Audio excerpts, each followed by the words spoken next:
Xenos Rampant. Bit of a smaller game today, about 18 points. I've had these 10 snake-themed mercenary boys painted up and ready to go for months, and I haven't been able to get them on the table because, frankly, there's only 10 of them. And then I realized, I can just treat each of these figures as strength 2. If we double their size, these count as 2 units of light infantry with a strength 10. That makes them 4 points each. And then we can add in some fun stuff. This is called the Assault. What is it? It's the Assault Squad person. What is it? It's called the ASP. And that stands for something, but I can't remember what it is. So we made this our light-skinned vehicle, and it does have hover. Now, I know this is a modern day. I've been wanting to get some modern day terrain on the table. We've been looking at fantasy realms for a long time. It's called the Asp. I gave it the hover ability because it has these big, long, jumpy feet. And I think the original toy it literally can jump really far. So it does have the skimmer ability. Basically, it can fly, but it has to land between movements. And then we're going to drop down the Hiss Super Tank, number 788. Look at that. It even has a little sneaky logo on it. That is your armored fighting vehicle. No upgrades other than the strength 10 for these guys. And of course, they're going to be opposed by these real American heroes. I've got 3 units of heavy infantry. Again, strength 10 units, so I bumped them up. And in this case, each of my leaders, the guy pointing here, we'll call this Flint, Duke, and I can't remember, is it General Havoc? Is he the guy? Maybe Sergeant Slaughter? Doesn't really matter. Each of our leaders will have 5 strength points, and each of the 5 squaddies will have 1 strength point. That'll make it easier for us to remember when it's our hero standing alone, they're at half strength. They do have a sniper, and that brings the total up to, I think, 19 points. They have 1 extra point. They're going to need it because they have a very difficult job. The Joes have to escort these 3 government vehicles from one side of the table to the other. The way the scenario is written, the road is supposed to split the table in half. Because we have one side, Cobra, with a couple of vehicles, instead, we're going to give the Joes a little bit more options. Without any real anti-vehicle capability, they're going to be hard-pressed to escort all 3 vehicles off the table. So what we're going to do is we're going to have the Joes starting on this side of the table. Cobra's going to start on that side of the table. These 3 vehicles have to exit by one of these 3 roads. And what that does is it means that tank, which is going to make mincemeat out of these soft-skinned vehicles, is going to have to be everywhere at once.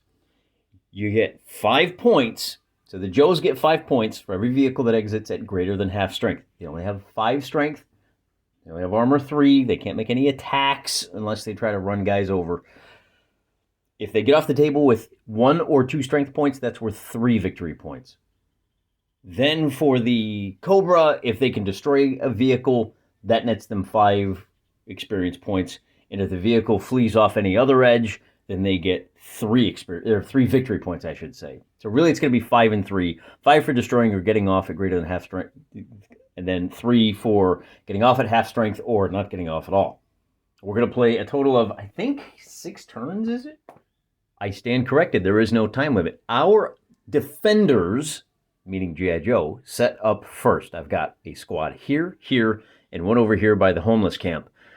The 3 vehicles are set up. We've got 2 vehicles obviously going. We're gonna send an even screen, and then we'll have to wait and decide what the attackers do before we decide which way this vehicle goes. To remind you, vehicles can make a 90-degree turn up to 90 degrees at any point during their movement phase, but that costs 1 of their 6 inches. So maneuvering is a little harder for them, and of course they don't want to get too far ahead of their infantry screen. That could cause a problem.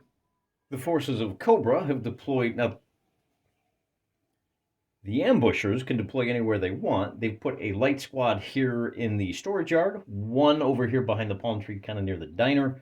They've got the ASP back here behind the diner. It's really quick. You can get to wherever it needs to. And our Hiss tank is going to start right over here, not wasting any time. We do need to figure out what our commander traits are. And for the attackers, let's go with aggressive. As a result of a 6, each turn, 1 unit within 6 inches of your commander may treat any attack as a free action. That is our Hiss tank. And again, we're going to go with tactical for these guys. Commanding may re-roll a move, attack, or shoot order within 12 inches of your commander. 6 inches, we're playing 15mm half scale. Oh, and I should point out our commander is going to be our overall commander. We'll call it the guy with the binoculars here. So at the start of the game, it's only going to be, and that's going to be Duke, obviously. Duke will be the big boy. This will be Flint over here, and that will be Roadblock down there, and we're just about ready to go. So we get one reroll to activate on this side, and we get attack as a free action on that side. But they have to be within 6 inches of the overall commander. And I don't know how big a deal that's going to be. There's one last thing we need to do before the game begins.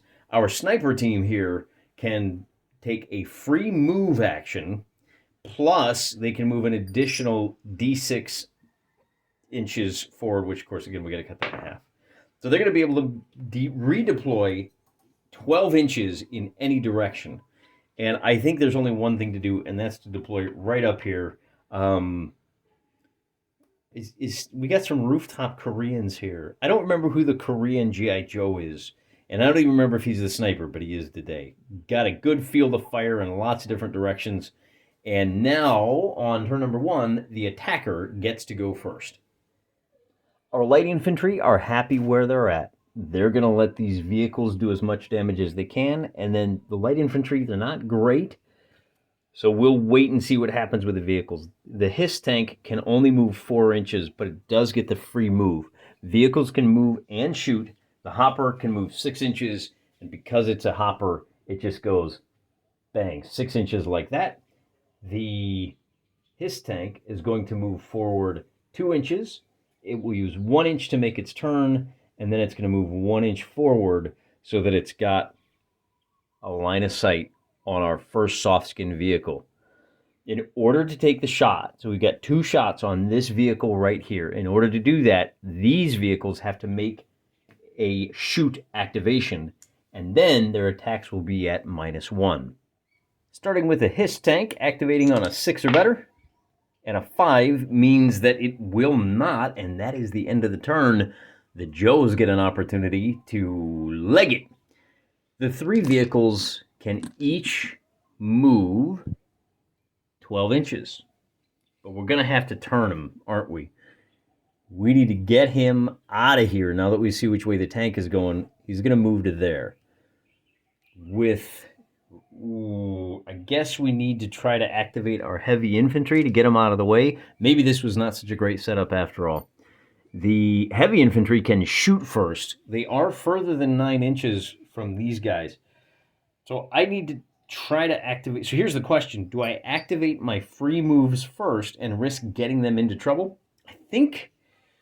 And then do I start rolling for my troops? I'm going to move this heavy infantry over here on a 5-up. At 12, they get it. That's going to free up the ability for this truck to move without having to worry about those guys. And I'm going to send this truck just racing 3, 4, 5, and then his last activation will be to turn. This guy is going to turn 45 degrees, and then he's going to have 5 more inches, so from 9 to 4.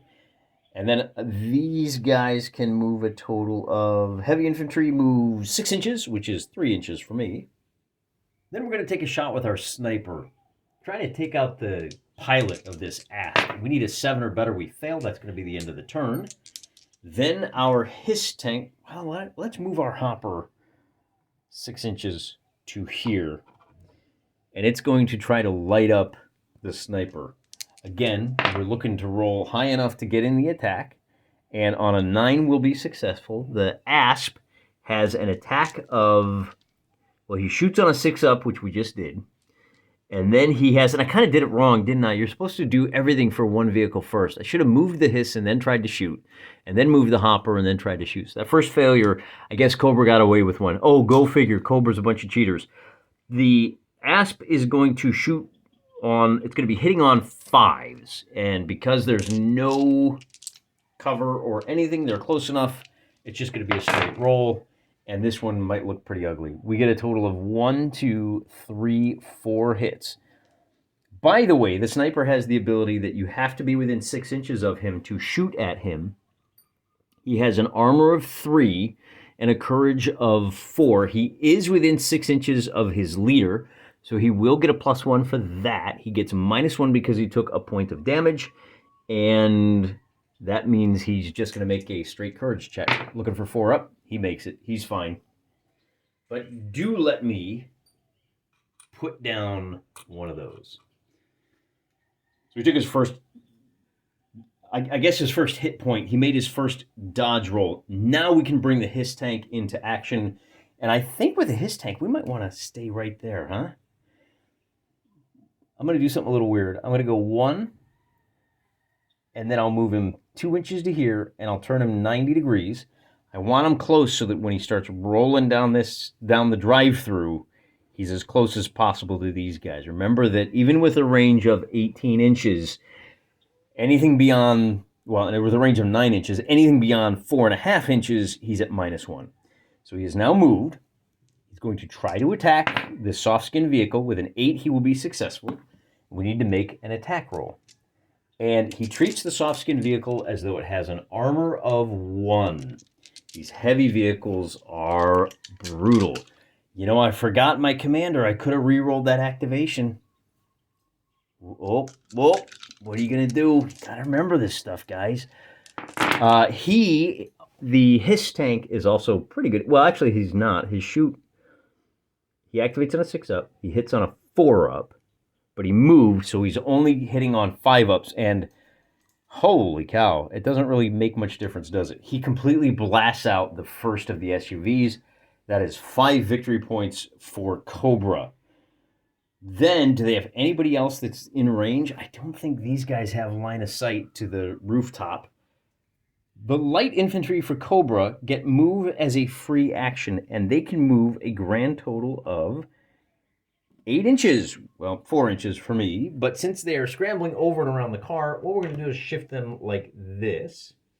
And that does put them within firing range of this unit of Joes, but that's okay because they're going to distract the Joes, and our 2 vehicles should have time to get over here and deal with the Joe vehicles. And I think, you know, the other thing I'm going to do, it's a little bit off camera, but this squad over here, I'm also going to shift them over to that side. That will take them a couple of turns, but our vehicles have now committed, and we're going to go hell bent for leather by making that turn 1 inch, 2 inches to make the 90-degree turn, and then 1, 2, 3, 4. Our convoys have completely lost the plot here, haven't they? Then we're going to try to open fire with our... Do we open fire with our sniper? Yeah, because even if we miss, which we did, we now remember, hey, we get a free reroll. And this time it's a hit. So the sniper pivots and says, you know, I'm not all that intimidated by you. I still have my full complement of strength points. I'm going to roll, and because he's a sniper... Now, they're not great. It's actually rated as recon. He's going to be shooting... He's going to be hitting on a 5-up with a range of 12 inches. Too bad he didn't have any line of sight. I'm missing a die. That's only 9 dice. Where's my last blue die? It got lost in the shuffle somewhere. 2, 4, 6, 8. No, there's only 8. Oh, here they are. Counting is fundamental.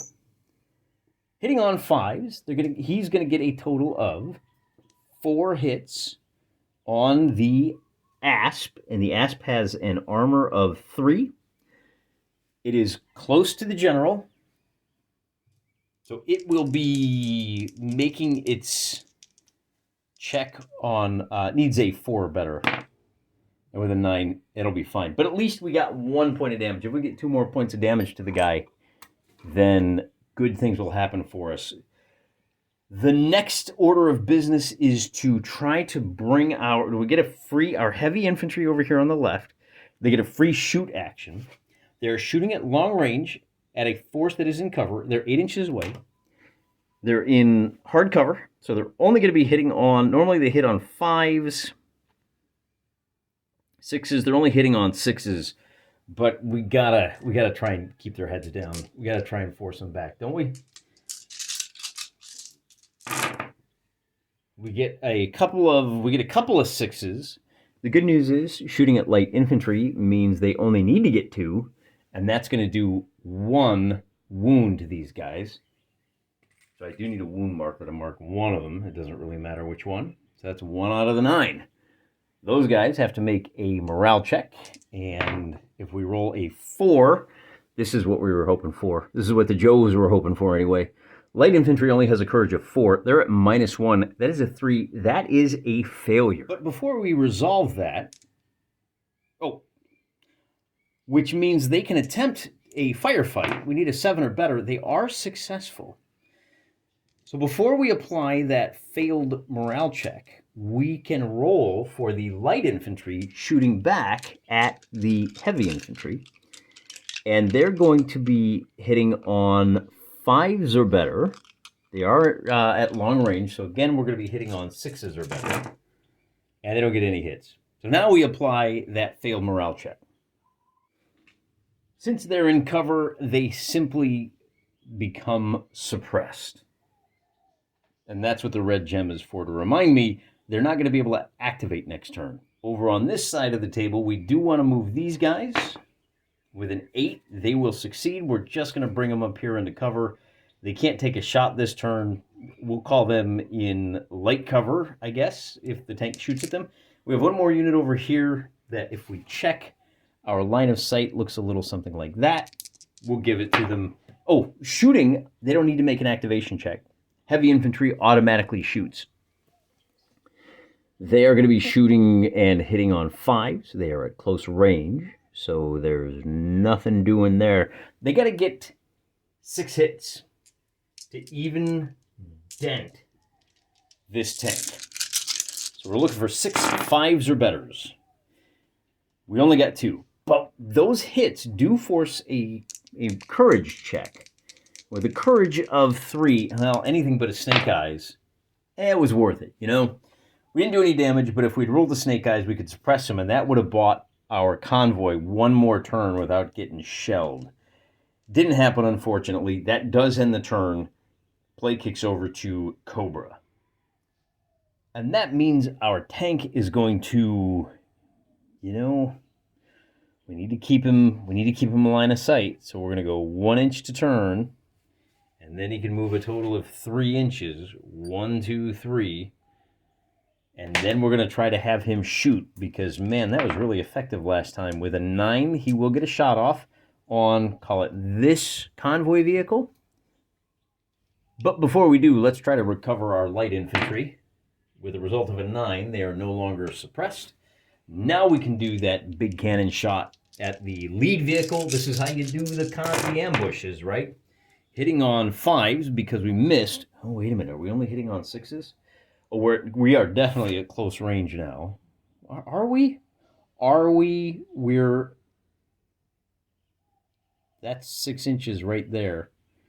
A little further than 6 inches. Oh, he's got a range of 9 altogether. So we're at -1, -2 because we moved. We are only going to be hitting on 6s. And that means we're only going to do 2 hits. But with an armor of 2, that does mean this vehicle has to make a morale check. He's burning at -2. And with a 9, it'll be fine. 1 more hit, and it becomes a 3 victory point instead of 5 for the Joes. These guys have activated. We want to move this light infantry. And light infantry get a free move. Do we want to move them? Yeah, we might as well. We're not doing anything else, are we? So we're going to bring them up here. Looking around the corner at that convoy. Next turn they can take a shot. So then the question becomes, do we want to shoot at the sniper or do we bring the hopper down here 6 inches? I think you want to move the hopper down 6 inches. We really want to make the best use of the ability that we can. We'll drop him down here in the diner parking lot, just behind that tree. Unfortunately, because he's moving, well, okay, so here's our choice. He can only fire forward, so he can't shoot this turn. The car is not in his forward firing arc. If we land him here, we'll have enough movement to be able to turn, but then, well, I guess the other thing we could do, we can move him 5 inches if we want to be able to rotate to attack. And where was he? Right about there? I mean, I guess we could land him on this roof right here, right? If we put him right there, then it's turn, move 4 inches, and he can take a shot. And if we just move him to 3 inches, we want to try to take out that lead vehicle again. But we do have to make an activation check, and on a 7, we're successful. Oh, boy. Hitting on 6s. We didn't get any 6s, so no hits, no additional, but we got to keep rolling the dice. We got to try to Flood them. That's going to be the end of the turn for Cobra.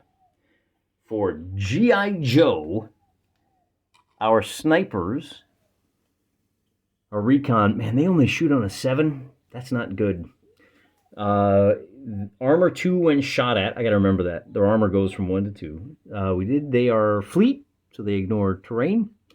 None of that does us any good. We've got to use our infantry. We'll take our free shooting action with these guys on the light infantry. That worked out pretty well for us last time. Because, and once again, we are at long range. Heavy infantry shooting at 5 up because they're strength 10. But they're at long range and behind. Oh, you know, I forgot. Okay, normally they hit on 5s. They hit with a 6, which will force a morale check over here. But I forgot. The armor goes up when you fire at guys behind cover. They pass their check, so they are going to be able to unload on the vehicle here. But that's one of the key differences here. If you're shooting at people in cover, it doesn't affect your 2-hit score. It affects the target's armor score. Got it. Now we have to move these guys 3 inches up to here, looking for a shot. Oh, does heavy infantry get a free move? No, they get a free shot. We got to try to move them first. They'll move. Then these guys are going to try to move up into this area to get a shot on the tank as well. They're going to fail. That's going to be the end of the turn. Are they within 6 inches of Duke? Yes, they are. So we can give them a second chance. We'll move them up as well. Then we're going to try to fire with our sniper. I'll move everybody after we do the shooting. Sniper is successful. Firing at close range at a vehicle. We really want to try to get as many 5s and 6s as we can. And I'm afraid 1, 2, 3, 4 is not going to do anything but force a morale check. Anything but Snake Eyes, he's okay. What are you going to do? That's all you got. And that will be the end of the turn, bringing both of these squads up. Cobra gets to go. The Hopper shoots on a 5 up and gets it. Hitting on 5s. Against an armor of 3, we get 1, 2, 3. That's going to do 1 more hit. Now at half strength, that vehicle makes a morale check with 1d6 at -1.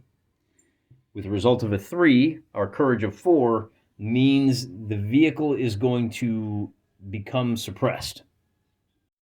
The unit moves its full distance backwards. The driver realizes there's got to be a better way. I'm going to reverse. Because he's at half speed, he's going to... and you have to move away from the unit that caused the damage. Wait a minute. Doesn't that mean that he's going to move straight ahead?